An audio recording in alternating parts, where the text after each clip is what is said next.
So now we will talk about is objectivity. When the tester or the person who evaluates the test is not guided by his personal belief, attitude and prejudice, then we can say there is objectivity. So as the other earlier also we said that when a person's personal opinions, person's belief, person's prejudice, person's attitude are not affected in the test, then the test is it becomes objective. Any kind of objective evaluation will be devoid of researchers' wishes or biases. So what they are saying ke mara opinions, mara bias એટલે mara viewpoints should not affect the test. If that happens, then the test is objective, then the test is successful. In short, workers will during his research work portray exactly what he has seen, and this can be considered as an objective evaluation. So when a researcher, whenever the person who is doing the psychological test, who is taking the psychological test, let's say I am a researcher, I am conducting the psychological test on people. If I am observing and noting down everything, not letting my opinions, my belief, my attitude come in the way of what I am seeing, then the test is objective. Otherwise the test is a failure. All the facts that are included in psychological tests and their evaluation has to be objective in nature. So all the facts that you see, facts are what? Truths.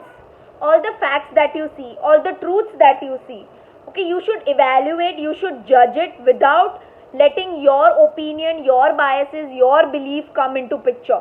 Okay, when you evaluate properly, evaluate meaning judge, when you give marks properly, then you will be able to say that your psychological test is objective in nature. Next is validity. A test prepared to measure a particular sample of behavior should measure only that aspect of trait and nothing else. Then it is called a valid test. So any psychological test, let's say I have created a personality test, then my test should be able to measure personality of the people only. Okay, then I can say that my test is valid. Let's say if I have created a test which does not measure the personality, then my test is not valid. Valid એટલે સાચું, existing.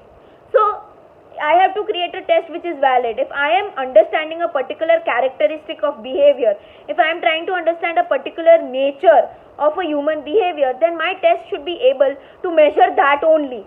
If it is not able to measure that, then my psychological test is a fail. For example, if students score high on test measuring mathematical ability, then in school exam gets low marks in maths, then test measuring mathematical ability is not valid. Let's say that I have created a test which measures how much mathematical ability is there in people, matlab how good are people in maths. Let's say if those students are scoring really high score in my test, but in actual school test they are not able to score good marks, then my test is not valid. As we know that psychological test measures sample of behavior, therefore all types of behavior sample, there are different types of tests which can be used.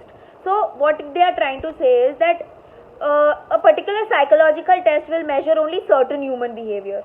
Okay, so that psychological test is for that behavior, and there are other psychological tests to measure other behaviors. Reliability means how much is it reliable, how much is it true, how much can you trust a particular test. Reliability means constancy and consistency in the test result. Constancy એટલે it should be constant, and consistency એટલે it should remain the same type. Okay, it should not keep changing. Let's say if I am doing a test on A group, if I am doing the test on B group, then the result obtained should be constant, should remain the same. According to Anastasia, when a particular test or an equivalent form of test is given to a person or a group of different times, then their results will be more or less the same. Then we can say that the test is reliable. So let's say I have a particular test. Okay. Now let's say that I have done that test on two groups of people, then my test result should remain more or less the same. Let's say I have a personality test. So I did it on your class. Let's say in that I came to know that a student named A has a personality wherein she is very shy, she is very quiet, she is not talkative. Okay, now let's say after 6 months I do the test again.